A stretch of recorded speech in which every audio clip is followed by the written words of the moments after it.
Bienvenido a mi podcast The Traveling Flaneur, donde hablo de la economía, política, historia y cultura de los lugares que he visitado. También te doy consejos de viaje, te digo qué sitios recomiendo visitar, qué cosas hacer y dónde comer. La vida de un flaneur es la vida de un observador, la de una persona que vaga sin rumbo, con los ojos siempre abiertos ante cualquier oportunidad. Es una persona que no tiene afán y prefiere el camino al destino. Creo que en este mundo tan apresurado en el que vivimos, hacen falta más flaneurs y espero que disfrutes este podcast desde la perspectiva de un flaneur viajero. Hola, bienvenido a Eslovenia. Eslovenia es uno de los países Balcanes, pero realmente es el que menos parece un país de esta región. Eslovenia está al lado de Italia, Hungría, Austria y Croacia, y fue el primero que se separó de Yugoslavia, obteniendo su independencia el 25 de junio de 1991, tras un conflicto armado relativamente corto que fue denominado la Guerra de los 10 días. Y esta fue la primera guerra de la disolución de Yugoslavia. Para ese entonces, Eslovenia ya era un país más desarrollado en esta federación, y su rápida salida le facilitó adherirse a la Unión Europea en el 2004 y posteriormente integrarse al euro en el 2007, algo que muchos otros países balcanes aún no han podido hacer. Como es costumbre, en este primer episodio del país comenzaré con todos los datos macro, y uno de los más relevantes es su pequeñísima población, de solo 2.1 millones de personas. O sea que todo el país es casi 10 veces más pequeño que Ciudad de México o Sao Paulo. Sin embargo, el pequeño país tiene un PIB de 62 mil millones de dólares, lo que lleva a un PIB per cápita de 30 mil dólares. Esto significa que en promedio una persona produce o gana 30 mil dólares en un año, que es una cifra bastante superior a todos los números que veníamos viendo en América Latina o en África, obviamente. Para que tengas la proporción otra vez, el PIB per cápita de Tanzania era de 1.000 dólares, el de Colombia era de 6.500 dólares y este va a ser de 30.000 dólares. Entonces, bienvenidos al primer mundo. La moneda local, como dije antes, es el euro y el salario mínimo también es bastante alto, es de 940 euros al mes. El desempleo en Eslovenia es bastante bajo, aproximadamente es el 4%. Y la capital y la ciudad más importante de todo el país es Ljubljana, a la que visitaremos en el próximo episodio. Esta ciudad se ha apoyado en una larga tradición artesanal, en donde los eslovenos iniciaron la modernización y diversificación de su economía a principios del siglo XX. Gracias también en parte a esta ventaja fue que Eslovenia progresó mucho bajo la forma de socialismo de autogestión que estaba orientada en el mercado de Yugoslavia.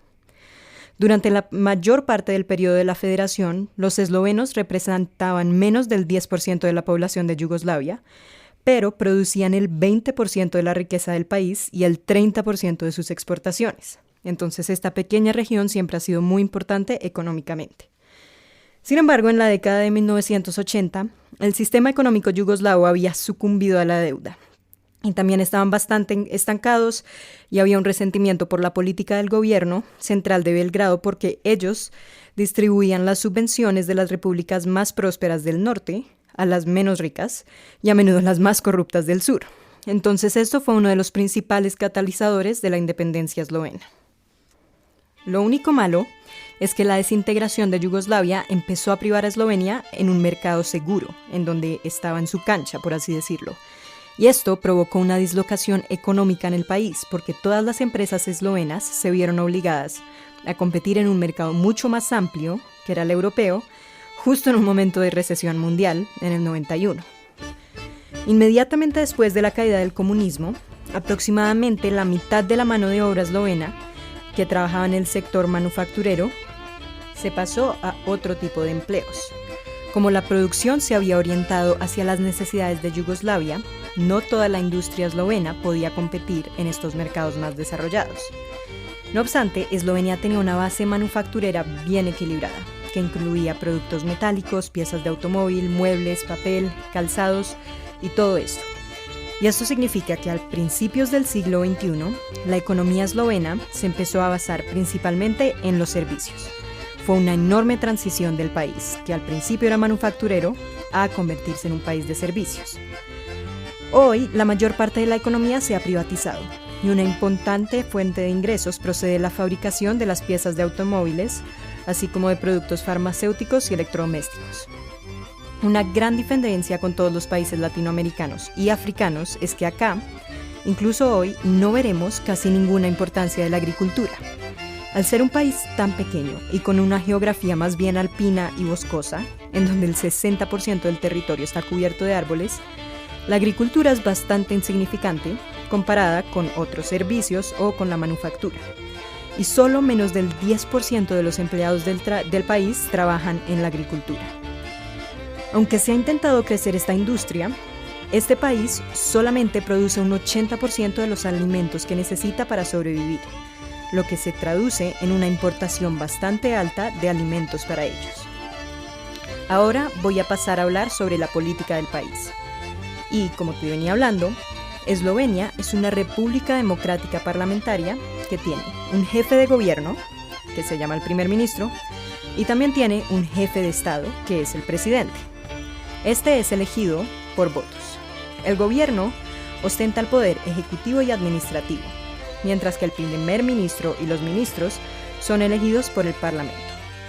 Durante la mayor parte de su historia, Eslovenia estuvo controlada por otros, como los Habsburgo en Austria, el Imperio Austriaco y Austrohúngaro, o pues las partes costeras que también estuvieron en manos de Venecia.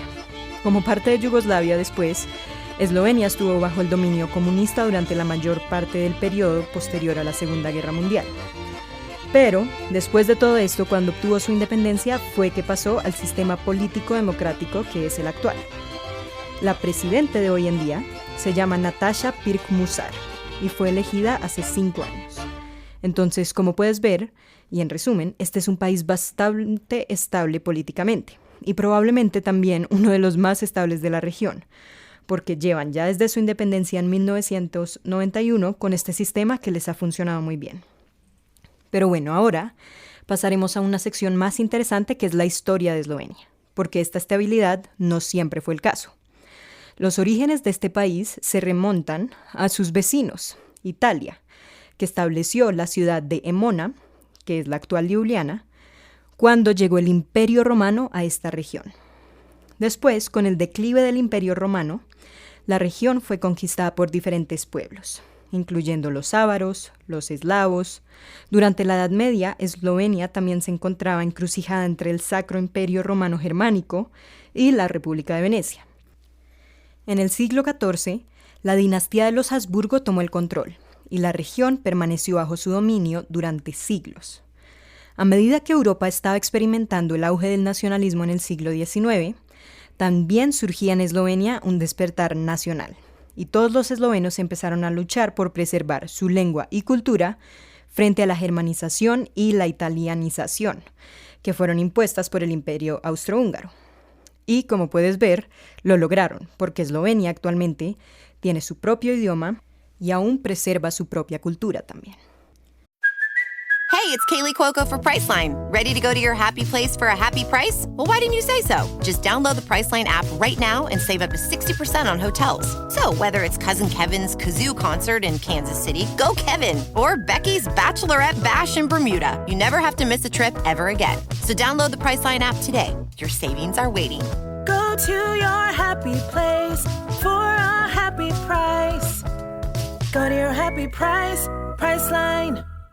Después, durante la Primera Guerra Mundial, fue que Eslovenia se empezó a convertir en parte del reino de los serbios, croatas y eslovenos, como se llamaba inicialmente, y durante la Segunda Guerra Mundial, Eslovenia sufrió la ocupación nazi y la creación de un Estado independiente de Croacia, aliado con el Tercer Reich. La resistencia eslovena, que fue liderada por un general partisano, desempeñó un papel clave en la liberación del país. Y este general se llamaba Tito. Esto va a ser muy importante para lo que viene, porque tras la guerra, Eslovenia se convirtió en una república socialista dentro de la Federación de Yugoslavia. Después, como te venía hablando antes, en 1991 el país proclamó su independencia de Yugoslavia. Y afortunadamente, el proceso fue bastante pacífico, y Eslovenia evitó conflictos étnicos que afectaron otras repúblicas yugoslavas de las que hablaremos en el futuro. la comunidad internacional también reconoció rápidamente la independencia de Eslovenia. Y como te dije, este país se unió a la Unión Europea, al euro e incluso a la OTAN a principios de los 2000. Y bueno, ahora, después de la historia, pasaremos a la parte cultural de este país, que es una de las cosas que han logrado preservar a través de tantos años. Eslovenia es conocido por 3 cosas: su idioma, su literatura y su gastronomía. Por un lado, el idioma es súper interesante, porque el esloveno es una lengua eslava del sur, y es la única lengua eslovena escrita que tiene sus propias raíces y no deriva principalmente del eslavo eclesiástico, como algunas otras lenguas eslavas. Durante los periodos de los dominios extranjeros, la preservación del idioma esloveno se convirtió casi como en un símbolo de resistencia y de afirmación de esta identidad cultural.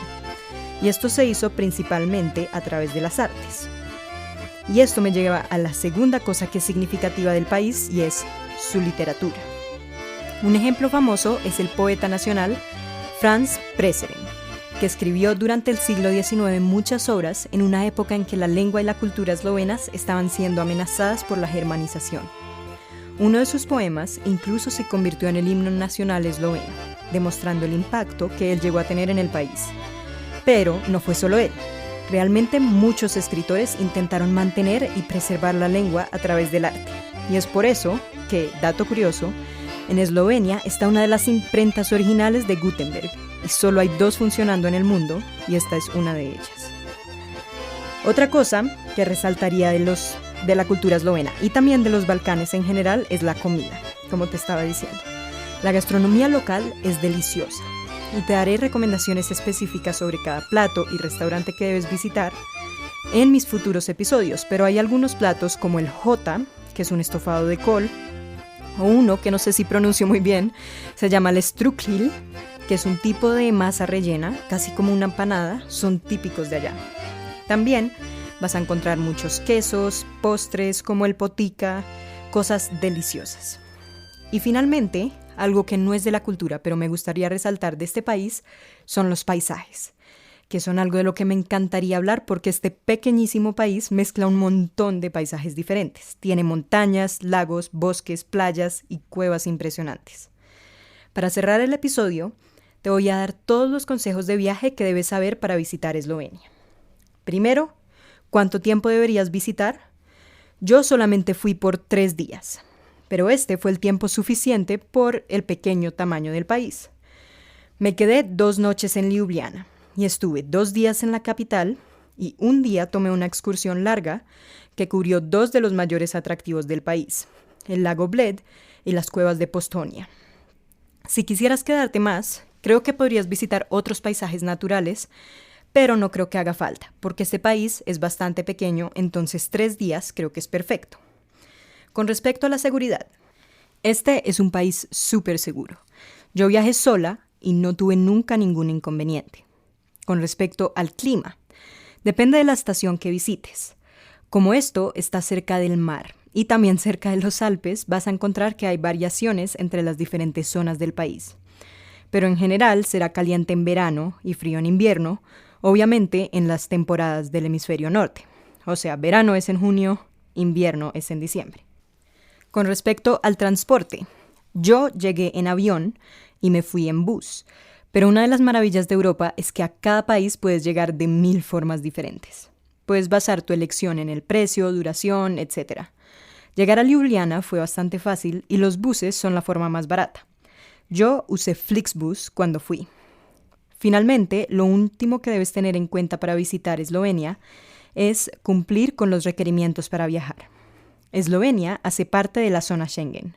Y esto es bueno para unos porque no tienes ninguna restricción de viaje, o malo para otros que deben sacar la visa Schengen. La visa Schengen cubre una zona bastante grande en Europa, entonces lo bueno es que si ya la sacaste para visitar alguno de los países más turísticos, como España, Francia o Alemania, también te va a servir acá. En mis próximos capítulos te voy a llevar a un recorrido por este pequeño y lindo país. Espero que después de escuchar este episodio conozcas un poco más sobre la cultura, historia y destinos de Eslovenia. Comenta qué fue lo que más te sorprendió. Comparte mi contenido con alguien más que le encante viajar. Déjame un review para saber qué tal te parece mi podcast y te espero la próxima semana para visitar la capital. Ljubljana. Buen viaje.